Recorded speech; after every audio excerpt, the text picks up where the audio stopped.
Então, galera, vamos continuar aí falando sobre o curto-circuito. Como localizar falhas avançadas de curto-circuito na sua board. Aqui nós estamos com o iPhone 8 Plus e vamos analisar as malhas, começando pela malha primária, que é a malha PP BAT-VCC.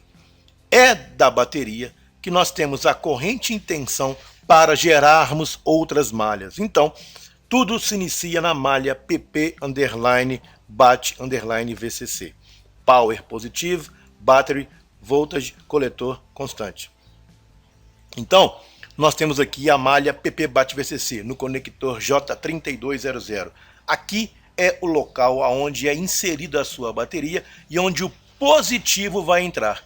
Nós temos aqui os test points, onde eu posso medir a tensão 4.2 volts da bateria, e aqui eu tenho alguns capacitores de filtro e de desacoplamento. Então todos esses capacitores aqui, em caso de um curto-circuito, ao conectar a fonte de alimentação no seu conector de bateria, são suspeitos. Aí é que está o nosso problema. Quando eu tenho um curto total, todos os componentes são suspeitos, pois as malhas que derivam do PP BAT-VCC podem induzir o BAT-VCC a estar em curto. Então eu tenho que ter uma forma de identificar, de isolar, de separar na minha manutenção, no meu reparo, se o meu curto é na malha PP BAT-VCC, na malha principal, que é o PP VCC main, que deriva do BAT-VCC, e do VCC main, a terceira malha, que é o PM do AP, e da quarta malha, que é o PMU do RF. Então o efeito é cascata. Eu posso ter um curto na quarta malha do PMU da baseband, e esse curto pode interferir na minha malha PP BAT-VCC. Aí eu vou ter centenas de componentes para verificar. Então existe uma maneira fácil de a gente descobrir onde está o nosso curto e isolar, como exemplo, por exemplo, 1/3 da placa. Então, por exemplo, se eu descobrir se o meu curto, ao conectar na fonte, é na malha BAT-VCC, eu vou verificar somente a malha BAT-VCC. Se eu descobrir que o meu curto está na malha VCC main, eu vou desprezar o BAT-VCC e vou trabalhar no VCC main. Então aqui começa o BAT-VCC. Vamos lá. Começando o BAT-VCC, nós estamos no lado top da board. Vamos dar uma explorada aqui para vermos os pads que recebem BAT-VCC. Eu aqui estou no conector de bateria, vamos procurar aqui em net se tem mais algum pad que recebe BAT-VCC. Bem, no lado top da board, eu só tenho esses pads que recebem BAT-VCC. Vamos agora para o lado bottom da board. No lado bottom da board, aqui eu estou com o Tigris. O Tigris é o U3300. E no Tigris eu tenho tudo. Eu tenho o BAT-VCC nesses pads. Eu tenho o chaveamento para o VCC main, que vai alimentar praticamente todo o aparelho, e dele vão derivar a terceira malha e a quarta malha. Eu tenho o circuito de carga USB do cabo USB E75, entra também no Tigris. Eu tenho também o circuito de carga wireless do Ictera, que é o carregador wireless, também entra no Tigris. Então o Tigris, além de fazer o chaveamento do BAT-VCC em VCC main, gerencia a carga, não só a carga pelo cabo E75, mas a carga também pelo wireless, proveniente do indutor e do Ictera, para fazer o carregamento por indução. Então aqui, vamos voltar ao BAT-VCC. Todos esses componentes que estão em vermelho recebem BAT-VCC direto. Então aqui eu também tenho o FET e outros capacitores de filtro e de desacoplamento. Se eu tenho um curto no BAT-VCC, quem são os suspeitos? Todos esses componentes que recebem BAT-VCC direto. Por exemplo, o Tigris é suspeito, o capacitor C3353 é suspeito, o 3294 é suspeito, o 3350 também é suspeito. Já o FET não, porque o FET não tem GND entre dreno e substrato. Então o FET vai chavear a malha num caso de maior necessidade e ajudar no carregamento. Então quando você congela a sua board, ou quando você coloca na câmara térmica e o FET aquece, não é curto no FET, é um curto posterior na malha VCC main. Existe uma maneira que a gente acabou de falar, que é aquela que você retira o Tigris e retira o FET. Aí você vai verificar onde está o curto. Ok, mas também existe uma maneira mais simples para quem tem o SMB. Para quem tem o SMB, é possível verificar e medir se o curto está entre PP BAT-VCC ou VCC main.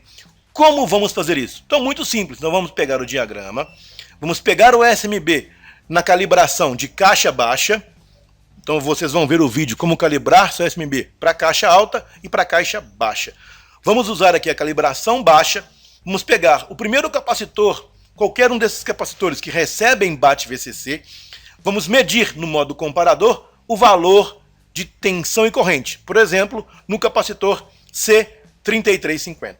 Com isso, nós vamos ter uma referência do curto na malha BAT-VCC. Agora, vamos partir para a segunda referência. Vamos clicar aqui em VCC Main. Eu vou medir um capacitor de referência no VCC Main. Por exemplo, o C3343. Então eu vou ter duas medidas em dois componentes. Através dessas medidas eu vou saber qual deles está em curto. Se a malha BAT-VCC ou a malha VCC Main. Sem precisar tirar o Tigres e o FET.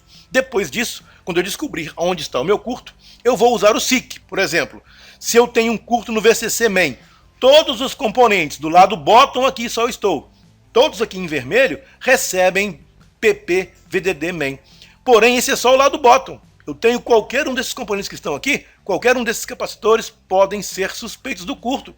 Vamos ver no lado top da board.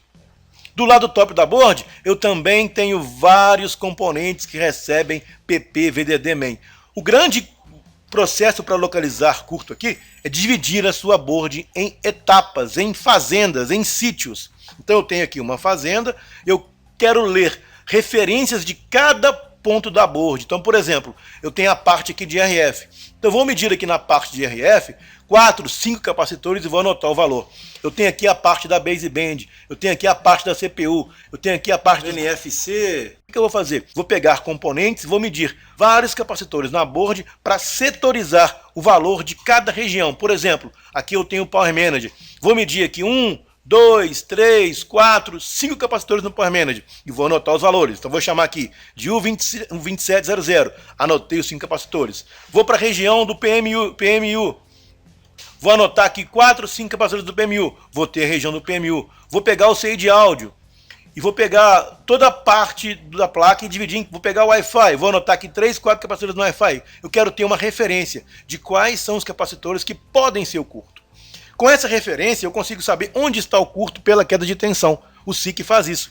Quando menor a queda de tensão, é onde vai estar nosso curto. Se eu for medir a placa inteira, eu vou me perder nisso. Então eu divido em fatores, em sítios, em plantações. Aqui eu tenho uma região, aqui eu tenho outra região, aqui eu tenho outra região, aqui eu tenho outra região, aqui eu tenho outra região, aqui eu tenho outra região. Então eu vou fazer isso com a board inteira, anotar de 3 a 4 capacitores de cada região da board. Onde eu achar os capacitores com menores valores de queda de tensão com SIC, vai ser o local onde está o meu curto. Ah, mas eu medi todos aqui, todos estão bem parecidos. Galera, lembrando, eu não tenho só curto em capacitor. Eu posso ter curto no circuito integrado. Então, quando eu medir todos aqui e todos ficarem bem próximos da queda de tensão de cada um deles, indica que o seu curto não é em capacitor. Você vai ter que procurar aí circuitos integrados. Então, qual que é o macete? Tentar verificar se existem indutores em série com o VDD Main e você vai tirar esses indutores para isolar os circuitos. Então, por exemplo, vamos verificar aqui, eu estou procurando aqui alguns indutores no VCC Main. Aqui, ó, por exemplo, eu achei o L3100-1. Se eu tirar esse indutor, eu vou isolar uma parte do circuito. Então, por exemplo, se eu tirar esse indutor, eu vou isolar uma parte do circuito, que está aqui, ó. Eu vou isolar o U3100. Então, também, caso eu não ache o curto-circuito medindo pelo SIC, eu tenho, depois de medir todos, e todos tiverem valores próximos, eu vou achar indutores na board para isolar os circuitos. É aquele velho exemplo do vazamento da casa. Eu tenho lá aquele tanto de banheiro, tenho um vazamento na minha caixa d'água. Vou sair fechando cada registro, indo na caixa d'água e verificar se a água parou de vazar. Quando parou de vazar, eu achei o local que estava curto. Agora eu vou trabalhar naquele local para ver onde está em curto, ok? Então é esse aí que é o nosso processo básico de tentar localizar componentes em curto.